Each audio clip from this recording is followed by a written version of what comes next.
parce que lui aussi ressent une attirance pour la jeune fille. Enfin, ressentait, parce que du coup elle est décédée, mais voilà, il ressentait une attirance pour elle et du coup il avait peur que s'il allait la voir à son spectacle, les gens devineraient qu'il était attiré par elle. Et il est parti avant la fin. Il est parti chez lui et il a bu. Sauf que Nolan l'a rejoint sur la plage, je crois c'est la plage, et il était ivre. Et ça s'est fini sur cette scène, la scène de la plage. Donc maintenant je vais te lire le chapitre 7.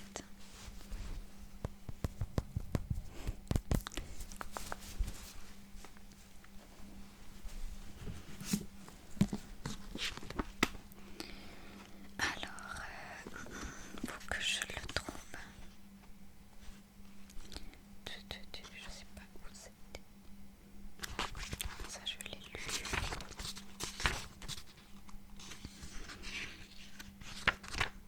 Ça je l'ai lu. Je crois.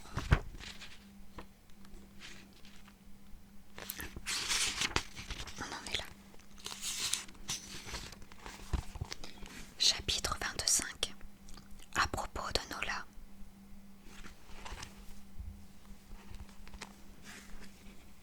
Au fond, Harry, comment devient-on écrivain? En ne renonçant jamais. Vous savez, Marcus, la liberté, l'inspiration à la liberté est une guerre en soi. Nous vivons dans une société d'employés de bureau résignés. Et il faut, pour se sortir de ce mauvais pas, se battre à la fois contre soi-même et contre le monde entier. La liberté est un combat de chaque instant, dont nous n'avons que peu conscience. Je ne me résignerai jamais. L'inconvénient des petites villes de l'Amérique profonde est qu'elles ne disposent que de brigades de pompiers volontaires, moins rapides à mobiliser que les professionnels. Le soir du 20 juin 2008, alors que je voyais les flammes s'échapper de la corvette et se propager à la petite annexe qui servait de garage, il s'écoula ainsi un certain laps de temps entre le moment où je prévins les secours et leur arrivée à Gouskov. Il relève donc du miracle que la maison elle-même n'ait pas été touchée, même si, aux yeux du capitaine des pompiers d'Aurora, le miracle tint surtout au fait que le garage consistait en un bâtiment séparé et que ceci avait permis de circonscrire l'incendie rapidement. Tandis que la police et pompiers activés à Gouskov, Travis Dovne, qui avait été alerté également, arriva à son tour. « T'as pas de mal, Marcus ?» me demanda-t-il en se précipitant vers moi. « Non, moi ça va, à part que la maison tout entière a bien failli brûler. » « Que s'est-il passé ?» Je rentrais de la plage de Grand Beach et en m'engageant dans le chemin, j'ai vu une silhouette qui s'enfuyait à travers la forêt. Puis il y avait ces flammes. Tu as eu le temps d'identifier cette personne? Non, tout est allé tellement vite. Un policier arrivait sur les lieux en même temps que les pompiers et qui était en train de fouiller les apports de la maison nous héla soudain. Il venait de trouver, coincé dans l'embrasure de la porte, un message sur lequel était écrit « Rentre chez toi, Goldman ». « Bon sang, j'en ai reçu un autre hier, dis-je. « Un autre, où ça ?» demanda Travis. Sur ma voiture, je me suis arrêté 10 minutes au magasin général et en revenant, il y avait ce même message coincé derrière l'essuie-glace. Tu penses que quelqu'un te suit? J'en sais rien. Je n'y ai pas prêté attention.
grand jury mardi prochain. Une poignée de bons citoyens qui vont étudier mon cas et décider si les accusations sont fondées. Apparemment, le grand jury suit toujours le procureur. C'est un cauchemar, Marcus.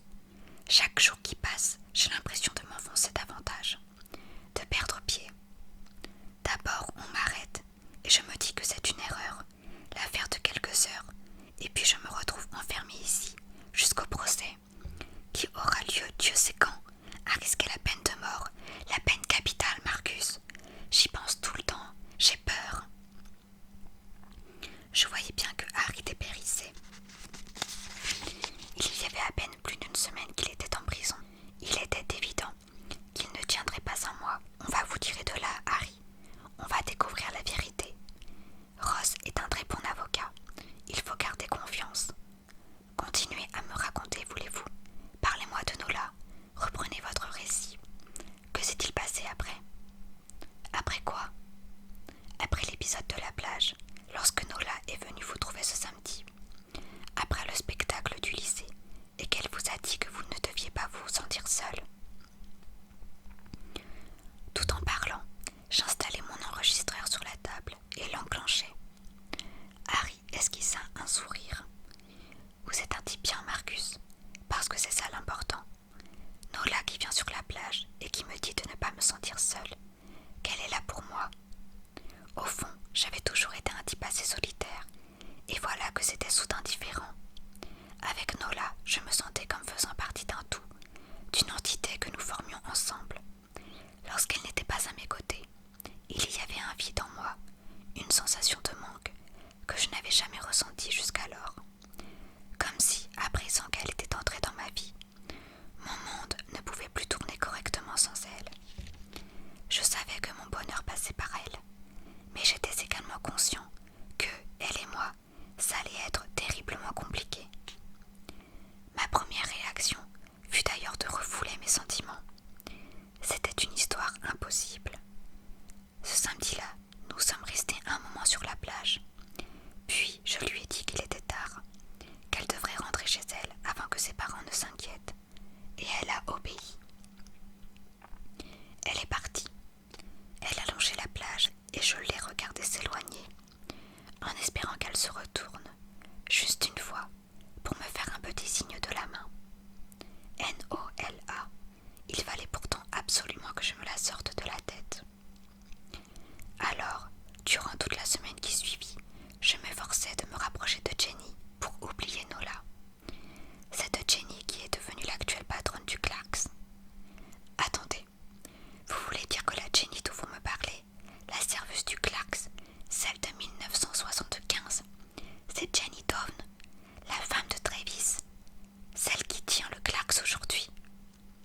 Elle-même, avec 33 ans de plus. À l'époque, c'était une très jolie femme. C'est resté une belle femme d'ailleurs. Vous savez, elle aurait pu aller tenter sa chance à Hollywood, comme actrice.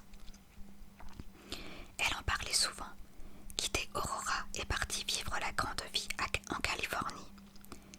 Mais elle n'a rien fait de tout ça. Elle est restée ici. Elle a repris le restaurant de sa mère. Et au final, elle aura vendu des hamburgers toute sa vie. Sa faute, on a la vie qu'on se choisit, Marcus. Et je sais de quoi je parle. Pourquoi dites-vous cela? Ça n'a pas d'importance. Je divague et je me perds dans mon récit. Je vous parlais de Jenny. Jenny, 24 ans, était donc une très belle femme. Reine de beauté au lycée, une blonde sensuelle à faire tourner la tête de n'importe quel homme. D'ailleurs, tout le monde relouquait Jenny à cette époque. Je passais mes journées au Clarks en sa compagnie. J'avais un compte au Clarks et je faisais tout mettre dessus. Je ne faisais guère attention à ce que je dépensais, alors que j'avais sabordé mes économies pour louer la maison et que mon budget était très serré. Mercredi 18 juin 1975. Depuis l'arrivée de Harry à Aurora, il fallait à Jenny Quinn une bonne heure de plus pour se préparer le matin. Elle était tombée amoureuse de lui le premier jour où elle l'avait vu. Jamais auparavant elle n'avait ressenti en elle pareille sensation. Il était l'homme de sa vie, elle le savait. Il était celui qu'elle attendait depuis toujours. Chaque fois qu'elle le voyait, elle s'imaginait leur vie ensemble, leur mariage triomphal et leur vie new-yorkaise. Gouskov deviendrait leur maison d'été, là où ils pourraient relire ses manuscrits au calme, et elle viendrait visiter ses parents. Il était celui qui l'emmènerait loin d'Aurora. Elle n'aurait plus jamais à nettoyer les tables couvertes de graisse, ni les toilettes de ce restaurant de Pecno. Elle ferait carrière à Broadway. Elle irait tourner des films en Californie. On parlerait de leur couple dans les journaux. Elle n'inventait rien. Son imagination ne lui jouait pas de tour. Il était évident qu'il se passait quelque chose entre Harry et elle. Il l'aimait, lui aussi, ça ne faisait aucun doute. Sinon, pourquoi viendrait-il tous les jours au Clarks? Tous les jours. Et leur conversation au comptoir, elle aimait tant qu'il vienne s'asseoir face à elle pour bavarder un peu. Il était différent de tous les hommes qu'elle avait rencontrés jusqu'alors, beaucoup plus évolué. Sa mère, Tamara, avait donné des consignes aux employés du Clarks. Elle avait notamment interdit de lui parler et de le distraire. Et il était arrivé qu'elle la dispute à la maison parce qu'elle jugeait que son comportement avec lui était inadéquat. Mais sa mère ne comprenait rien. Elle ne comprenait pas que Harry l'aimait, au point d'écrire un livre sur elle. Cela faisait plusieurs jours qu'elle se doutait pour le livre. Elle en eut la certitude ce matin-là.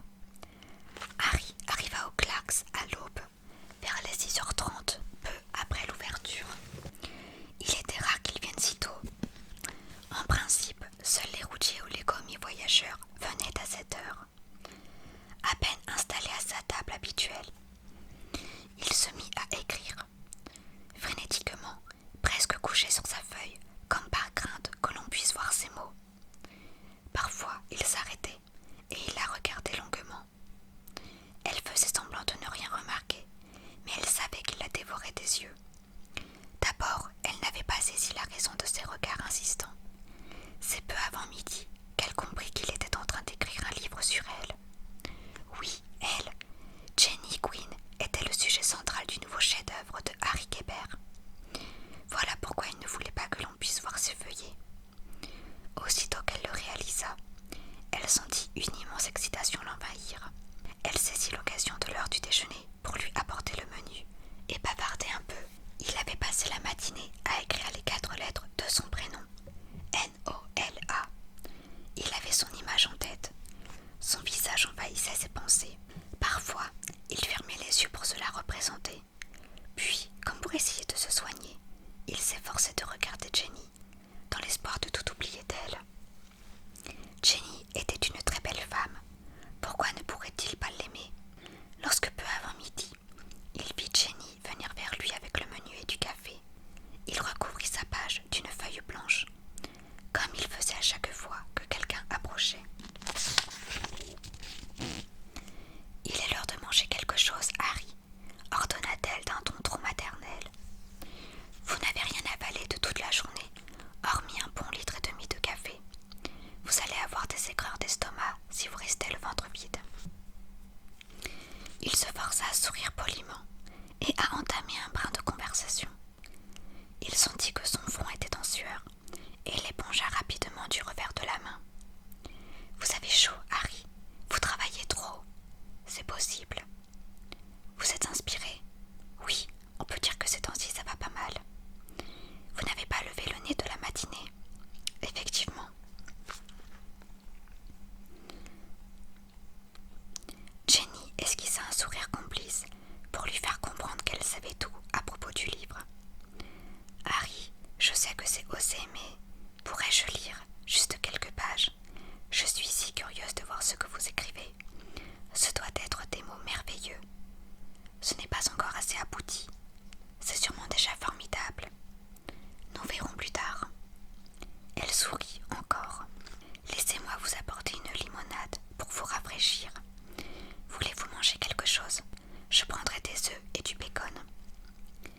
me chantes-tu là?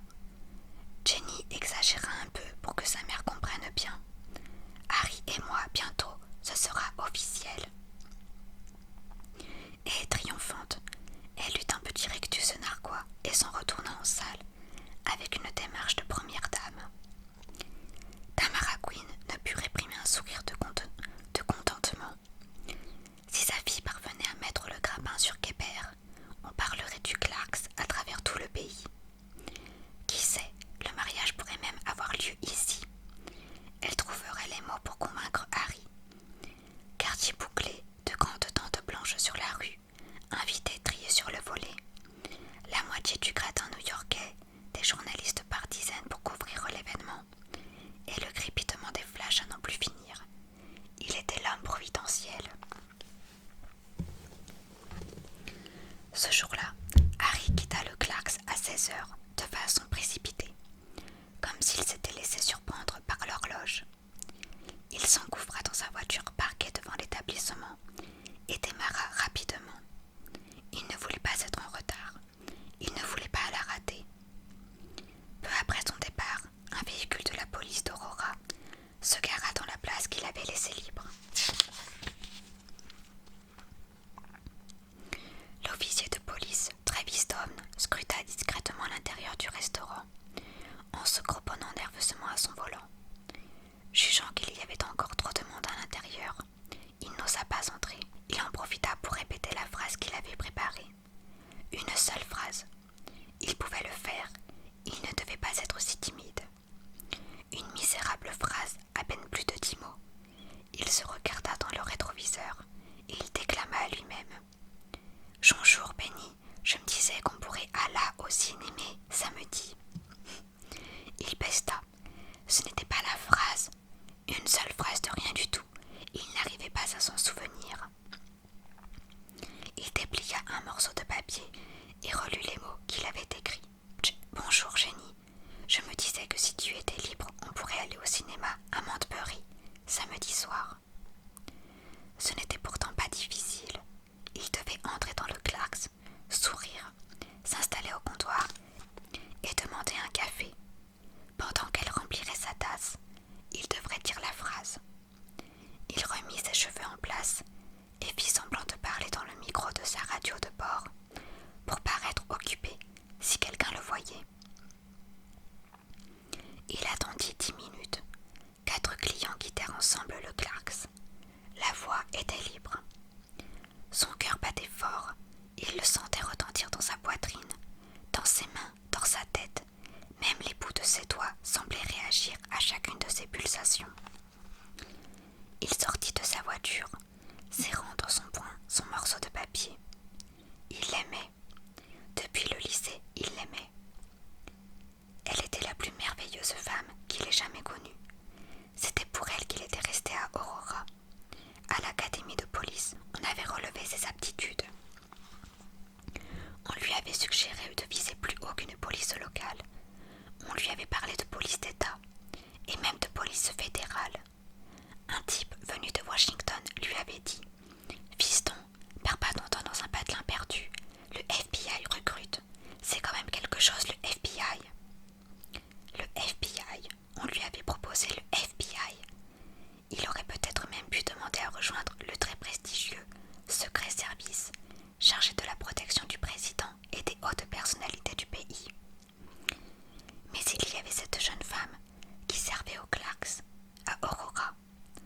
Cette fille dont il était amoureux depuis toujours et dont il avait toujours espéré qu'elle pose un jour les yeux sur lui.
Manchester.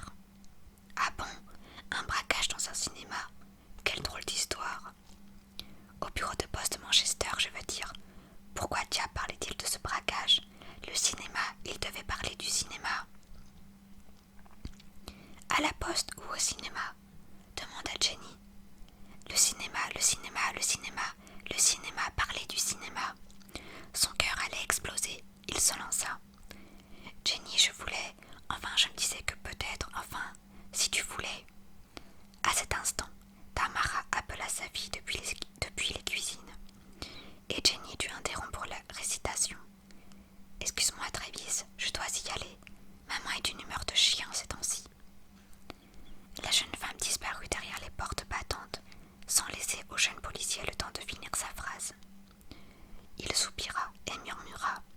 Je me disais que si tu étais libre, on pourrait aller au cinéma à Montbury samedi soir. Puis il laissa $5 pour un café à 50 cents. Il n'avait même pas bu, et il quitta le Clarks, déçu et triste. Où alliez-vous tous les jours à 16 heures, Harry? Demandai-je. Il ne me répondit pas immédiatement. Il regarda par la fenêtre proche, et il me semble qu'il eut un sourire heureux. Finalement, il me dit « J'avais tellement besoin de la voir. » Nola, hein? Oui, vous savez, Jenny était une fille formidable, mais ce n'était pas Nola. Être avec Nola, c'était vivre, vraiment. Je ne saurais pas vous le dire autrement. Chaque seconde passée avec elle était une seconde de vie vécue pleinement. Voilà ce que signifie l'amour, je crois. Ce rire, Marcus, ce rire, je l'entends dans ma tête. Tous les jours depuis 33 ans, ce regard extraordinaire, ces yeux pétillants de vie, ils sont toujours là devant moi. De même que ses gestes, sa façon de remettre en place ses cheveux, de se mordiller les lèvres. Sa voix résonne toujours en moi. Parfois c'est comme si elle était là, lorsque je vais au centre-ville, à la marina, au magasin général. Je la revois me parler de la vie et des livres. En ce mois de juin 1975, il n'y avait même pas un mois qu'elle était entrée dans ma vie, et pourtant j'avais l'impression qu'elle en avait toujours fait partie. Et lorsqu'elle n'était pas là, il me semblait que rien n'avait de sens. J'avais tellement besoin de la voir que je ne pouvais pas attendre le samedi suivant. Alors je me suis mis à aller l'attendre à la sortie du lycée. Voilà ce que je faisais en partant du Clarks à 16 heures. Je prenais ma voiture et j'allais au lycée d'Aurora. Je me garais sur le parking des enseignants, juste devant l'entrée principale. Et j'attendais qu'elle sorte, cachée dans ma voiture. Aussitôt qu'elle apparaissait, je me sentais tellement plus vivant, tellement plus fort. Le bonheur de l'apercevoir me suffisait. Je la regardais jusqu'à ce qu'elle monte dans le bus scolaire. Et je restais là, encore, à attendre que le bus disparaisse sur la route. Étais-je fou, Marcus? Non, je ne crois pas, Harry. Tout ce que je sais, c'est que Nola vivait en moi, littéralement. Puis ce fut de nouveau samedi, et ce samedi fut un jour merveilleux. Ce jour-là, le beau temps avait poussé les gens à profiter de la plage. Le Clarks était désert, et Nola et moi avons eu de longues conversations. Elle disait qu'elle avait beaucoup pensé à moi, à mon livre, et que ce que j'étais en train d'écrire devait certainement être un grand chef-d'œuvre. À la fin de son service, vers 18 heures, je lui ai proposé de le raccompagner en voiture. Je l'ai déposée à un bloc de chez elle, dans une allée déserte. Elle a pris des regards. Elle m'a demandé si je voulais faire quelques pas avec elle, mais je lui ai expliqué que c'était compliqué, que la ville chasserait si on nous voyait nous promener ensemble. Je me souviens qu'elle m'a dit « Se promener n'est pas un crime, Harry. Je sais, Nola, mais je pense que les gens se poseraient des questions. » Elle a eu une petite moue. « J'aime tant votre compagnie, Harry. Vous êtes un être exceptionnel. Ce serait bien si nous pouvions être un peu ensemble, sans avoir à nous cacher. » Samedi 28 juin 1975. Il était 13 heures. Jenny Quinn s'affairait derrière le comptoir du Clarks. Chaque fois que la porte du restaurant s'ouvrait, elle sursautait en espérant que ce serait lui. Mais ce n'était jamais le cas. Elle était nerveuse et très agacée. La porte claqua encore une fois. Et encore une fois, ce n'était pas Harry. C'était sa mère, Tamara, qui s'étonna de la tenue de sa fille. Elle portait un ravissant ensemble couleur crème qu'elle réservait d'ordinaire aux cérémonies. « Ma chérie, qu'est-ce que tu fais habillée comme ça ?» demanda Tamara. « Où est ton tablier ? Peut-être que je n'ai plus envie de porter des horribles tabliers qui me rendent laide. J'ai le droit d'être un peu jolie de temps en temps, non ? Tu crois que ça me plaît de servir des hamburgers toute la journée ?» Jenny avait les larmes aux yeux. « Mais enfin, que se passe-t-il ?» interrogea sa mère. « Il n'y a que ces samedis et que je ne devrais pas travailler. Je ne travaille jamais les week-ends. » « Mais c'est toi qui as insisté pour remplacer Nola lorsqu'elle m'a demandé de prendre un jour de congé, aujourd'hui. »« Oui, peut-être, je ne sais plus. Oh maman, je suis si malheureuse. » Jenny, qui faisait jouer une bouteille de ketchup entre ses mains, la laissa maladroitement tomber par terre. La bouteille se brisa et ses tennisses blanches immaculées se couvrirent d'éclaboussures rouges. Elle éclata en sanglots. « Ma chérie, mais qu'est-ce qui t'arrive ?» s'inquiéta sa mère. « J'attends Harry, maman. Il vient toujours le samedi. Alors pourquoi n'est-il pas là aujourd'hui ? Oh maman, je ne suis qu'une idiote. Comment ai-je pu penser qu'il m'aimait ? Un homme comme Harry ne voudra jamais d'une vulgaire petite serveuse de hamburger comme moi. Je ne suis qu'une imbécile. » « Allons, ne dis pas ça, » la consola Tamara en l'enlaçant. « Va t'amuser, prends ta journée. Je vais te remplacer. Je ne veux pas que tu pleures. Tu es une fille merveilleuse et je suis sûre que Harry en pince pour toi. » « Mais alors pourquoi n'est-il pas là ?» La mère Queen réfléchit un instant. « Savait-il que tu travaillais aujourd'hui ? Tu ne travailles jamais le samedi. Pourquoi viendrait-il si tu n'es pas là ? Tu sais ce que je pense, ma chérie. Harry doit être très malheureux le samedi, parce que c'est le jour où il ne te voit pas. » Le visage de Jenny s'illumina. « Oh maman, pourquoi n'y avais-je pas songé ? Tu devrais aller le trouver chez lui. Je suis sûre qu'il sera très heureux de te voir. » Jenny irradiait à présent. Quelle idée merveilleuse venait d'avoir sa mère. Aller trouver Harry à Gouskov, lui apporter un bon pique-nique. Le pauvre devait être en train de travailler dur. Il avait sûrement oublié de déjeuner. Et elle se précipita en cuisine pour aller chercher des provisions. Au même moment, à 130 miles de là, dans la petite ville de Rockland, Maine, Harry et Nola pique-niquaient sur une promenade du bord de l'océan. Nola jetait des morceaux de pain à d'énormes mouettes qui poussaient des cris rauques. « J'aime les mouettes !» s'écria Nola. « Ce sont mes oiseaux préférés. Peut-être parce que j'aime l'océan et que là où il y a des mouettes, il y a l'océan. C'est vrai, même lorsque l'horizon est bouché par des arbres, les vols de mouettes dans le ciel nous rappellent que l'océan est juste derrière. Parlerez-vous des mouettes dans votre livre, Harry ? Si tu veux, je mettrai tout ce que tu veux dans ce livre. » De quoi parle-t-il ? J'aimerais te le dire, mais je ne peux pas. C'est une histoire d'amour, en quelque sorte. Il la regardait, amusé. Il avait un carnet en main, et il essaya de dessiner la scène au crayon. « Qu'est-ce que vous faites ? » demanda-t-elle. « Un croquis. Vous dessinez aussi. Décidément, vous avez tous les dons.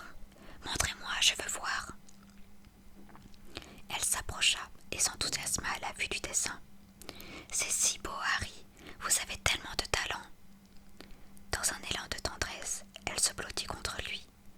Mais il la repoussa, presque par réflexe, et regarda autour de lui, comme pour s'assurer qu'on ne les avait pas vus. « Pourquoi faites-vous ça ?» se fâcha Nola. « Vous avez honte de moi. »« Nola, tu as 15 ans, j'en ai 34. Les gens désapprouveraient. Les gens sont des imbéciles. » Il rit et il esquissa son air furieux en quelques traits. Elle vint se remettre contre lui et il la laissa faire. Ils regardèrent ensemble les mouettes se disputer les morceaux de pain. Ils avaient décidé de cette escapade quelques jours plus tôt. Ils l'avaient attendue près de chez elle. Après l'école, près de l'arrêt du bus scolaire.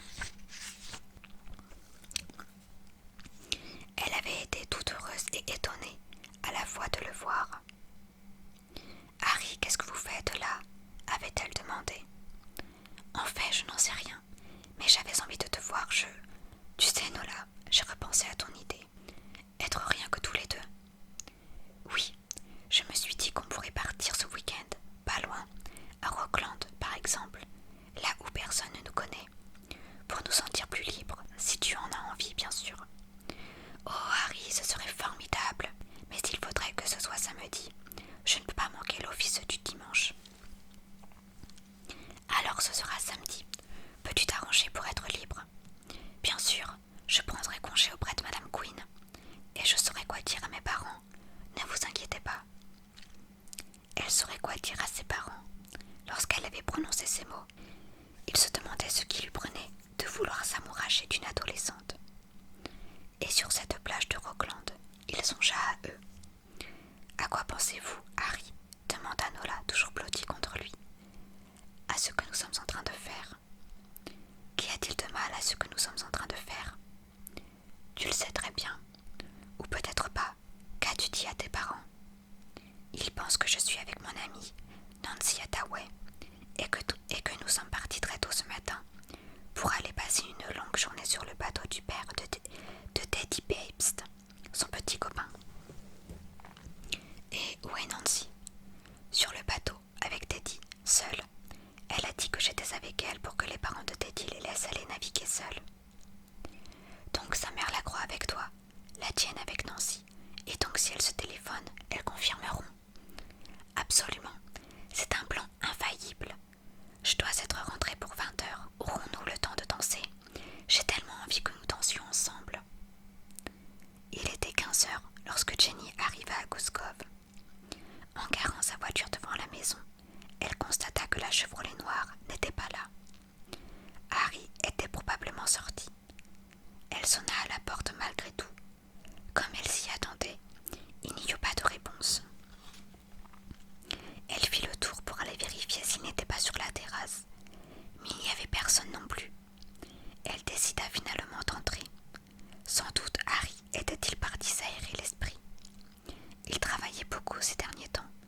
Il avait besoin de faire des pauses.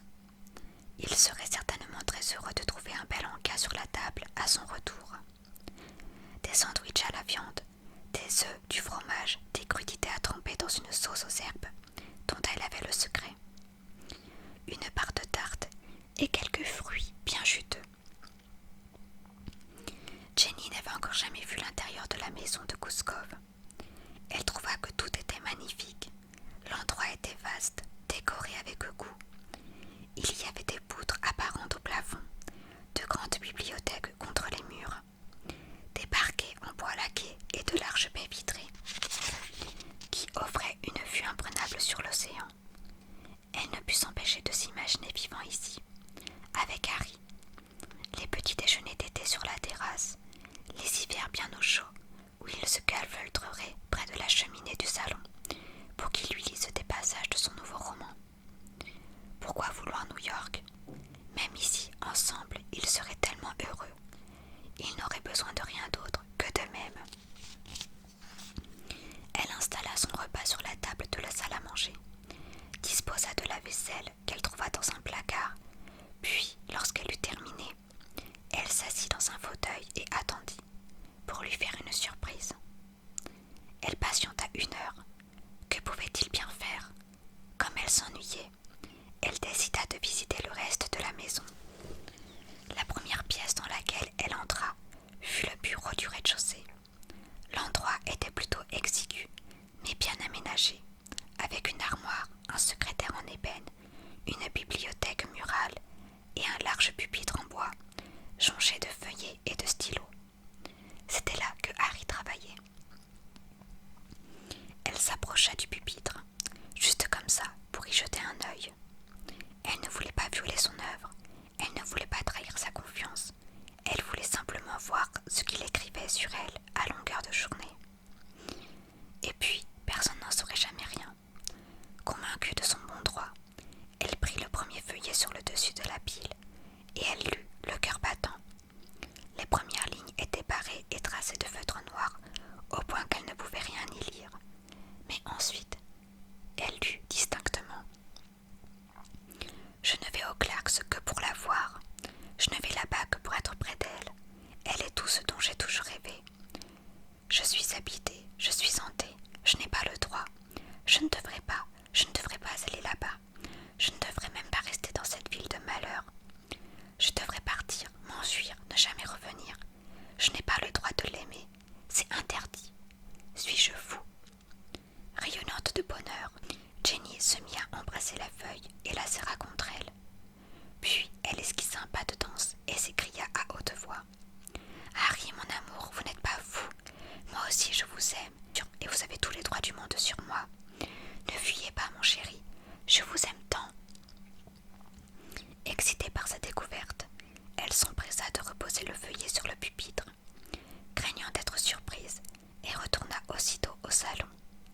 Elle s'allongea sur le canapé, releva sa jupe pour qu'on l'on voie ses cuisses, et dégrafa sa boutonnière pour faire ressortir ses seins. Personne ne lui avait jamais rien écrit d'aussi beau. Dès qu'il reviendrait, elle se donnerait à lui. Elle lui offrirait sa virginité. Au même instant, David Kellergan entra au Clarks et s'installa au comptoir, où il commanda comme toujours un thé glacé. « Votre fille n'est pas là aujourd'hui, révérend, » lui dit Tamara Quinn en le servant. Elle a pris congé. « Je le sais bien, Madame Quinn, elle est en mer avec des amis. Elle est partie à l'aube. J'ai bien proposé de la conduire, mais elle a refusé. Elle m'a dit de me reposer, de rester au lit. C'est une si gentille petite. » « Vous avez bien raison, révérend. Elle me donne beaucoup de satisfaction. » David Kellergan sourit, et Tamara considéra un instant ce petit homme jovial, au visage doux et cerclé de lunettes. Il devait avoir 50 ans. Il était mince, plutôt frêle d'apparence, mais il se dégageait de lui une grande force. Il avait une voix calme et posée. Il ne prononçait jamais un mot plus haut que l'autre. Elle l'appréciait beaucoup, comme tout le monde en ville d'ailleurs. Elle aimait ses prêches, bien qu'il parlât avec cet accent haché du sud. Sa fille lui ressemblait. Douce, aimable, serviable et affable. David et Nola Kellergan étaient de bonnes gens, des bons Américains et de bons chrétiens. Ils étaient très aimés à Aurora. « Depuis combien de temps déjà vivez-vous à Aurora, révérend ?» demanda Tamara Quinn. « J'ai l'impression que vous êtes là depuis toujours. »« Ça va faire 6 ans, Madame Quinn. 6 belles années. » Le révérend scruta un instant les autres clients, et en bon habitué, il remarqua que la table 17 était libre. « Tiens, fit-il, l'écrivain n'est pas là. C'est plutôt rare, non ? » ?»« Pas aujourd'hui. C'est un homme charmant, vous savez. » »« Il m'est très sympathique aussi. Je l'ai rencontré ici. Il est gentiment venu voir le spectacle de fin d'année du lycée. J'aimerais bien le faire devenir membre de la paroisse. On a besoin de personnalité pour faire avancer cette ville. » Tamara pensa alors à sa fille, et esquissant un sourire, elle ne put s'empêcher de partager la grande nouvelle. « Ne le dites à personne, révérend, mais il se passe quelque chose entre lui et ma Jenny. » David Kellergan sourit et avala une longue gorgée de son thé glacé. 18 heures à Rockland. Sur une terrasse baignée par le soleil, Harry et Nola sirotaient des jus de fruits. Nola voulait que Harry lui parle de sa vie new-yorkaise. Elle voulait tout savoir. « Racontez-moi tout, » demanda-t-elle. « Racontez-moi ce que c'est que d'être une vedette là-bas. » Il savait qu'elle s'imaginait une vie de cocktail et de petits fours. Alors que pouvait-il lui dire? Qu'il n'était rien de tout ce qu'on imaginait à Aurora, que personne ne le connaissait à New York, que son premier livre était passé inaperçu et que jusque-là il était un prof de lycée assez inintéressant, qu'il n'avait presque plus d'argent parce que toutes ses économies étaient parties dans la location de Gouskov, qu'il n'arrivait à rien écrire, qu'il était une imposture, que le superbe Harry Kéber, écrivain de renom, installé dans une luxueuse maison du bord de mer, et qui passait ses journées à écrire dans les cafés, n'existerait que le temps d'un été. Il ne pouvait pas décemment lui dire la vérité. C'était risqué de la perdre. Il décida d'inventer, de jouer le rôle de sa vie jusqu'au bout, celui d'un artiste doué et respecté, las des tapis rouges et de l'agitation new-yorkaise.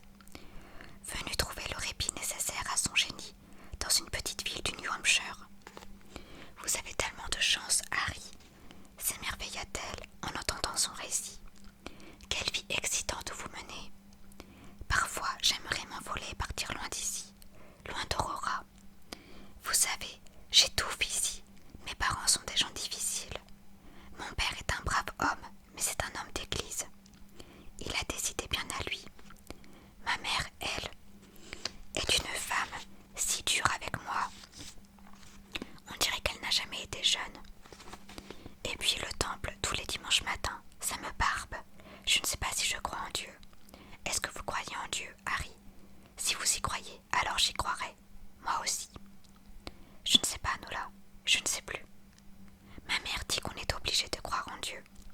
Sinon, il nous punira très sévèrement.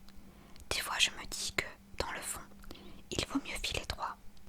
Au fond, rétorqua Harry, le seul à voir si Dieu existe ou n'existe pas, c'est Dieu lui-même. Elle éclata de rire, un rire naïf et innocent.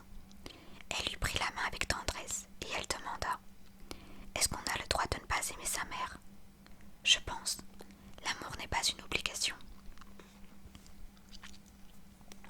Mais c'est dans les 10 commandements. Aime tes parents. Le 4 ou le 5, je ne sais plus. Cela dit, le premier commandement est de croire en Dieu.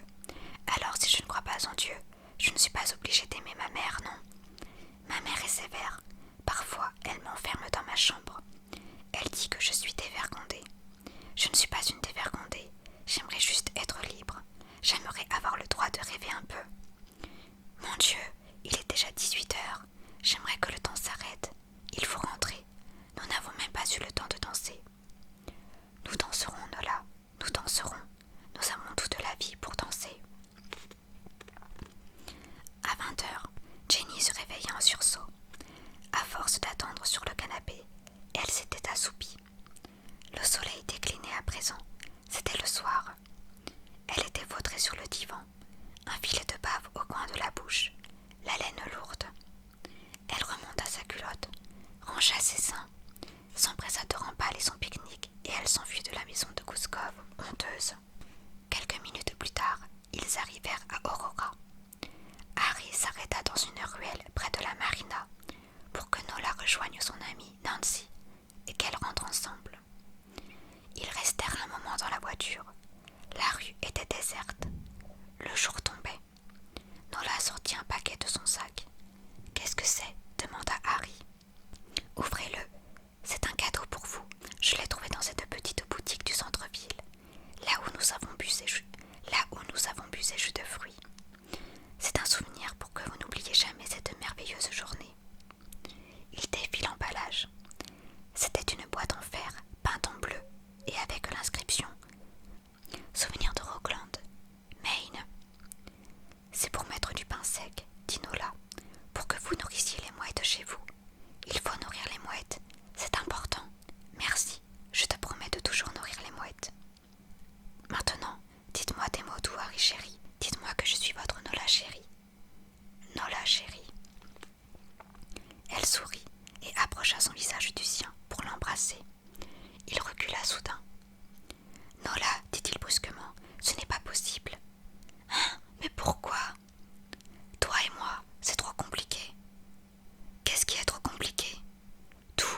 parce que je trouve que c'est vraiment un chapitre vraiment très beau et que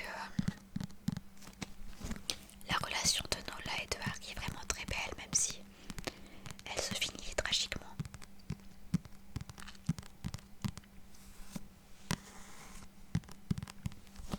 Je trouve ça un peu dommage du fait qu'ils se servent de Jenny, surtout que Jenny ça a l'air d'être une fille vraiment super gentille.